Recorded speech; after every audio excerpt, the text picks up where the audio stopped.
Не знам доколко е уместно, но кажете ни как сте след това нападение? Добре само да ви кажем. Ако говориме нещо за физически некакви последствия и така, нема нищо. На старите очила тука пръснато ми е стаклото. Само да кажем за унижението, което съм го претрпил, това времето ще се потрудиме да го излечим. Какво се случи, господин Перев? Просто не знам ни аз.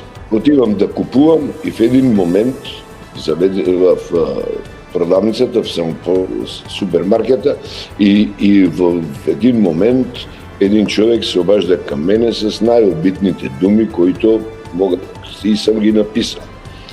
След това идва, опитва се да ме удари, така закача ми очилата, заминава си след това. Аз се връщам, искам да обновим битката, да кажем, тогава той почва да казва, той ме напада и там имаше двама по-големи мъже. Той вече човек на 40 и по-малко години, 100 килограми, и аз къде мога да се бием с той човек, но тия двама едни по-големи и млади казаха му, айде махай се от тука и така човека се замина.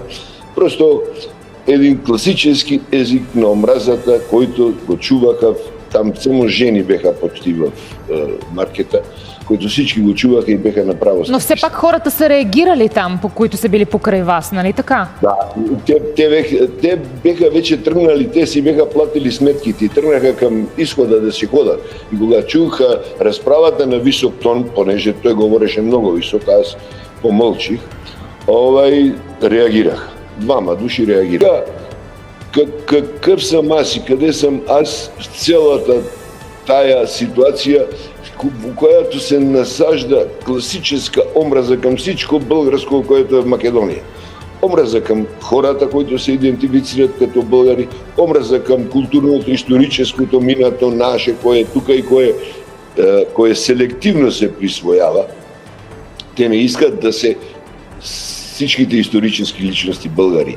Има някои личности там, които ги класифицират като фашисти, като Иван Михайлов и другите, за разлика от македонските българи, които повечето са михайловисти и антикомунисти. Всичко това се случва на очите на половин свет, да кажем, на целия Европейски съюз. И всичко това на някакъв начин се толерира. Сега, защо е тая политика така? И защо е тая ситуация така?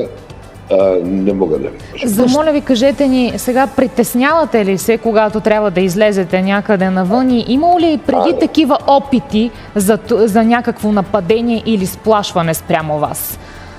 Вижте, това беше атака, която се очакваше. Не се знаеш само времето и местото. Вече дълго време гледам някакви неприязни погледи, когато пътувам низ Македония или ходим по градовете. Даже и в моя Прилеп, там един път роден, че когато разбраха, че съм от Прилеп, те не знаеха някакви млади хора на ВМРО-то помагае. Тогава малко се смекша ситуацията. Значи знаех, че това ще стане.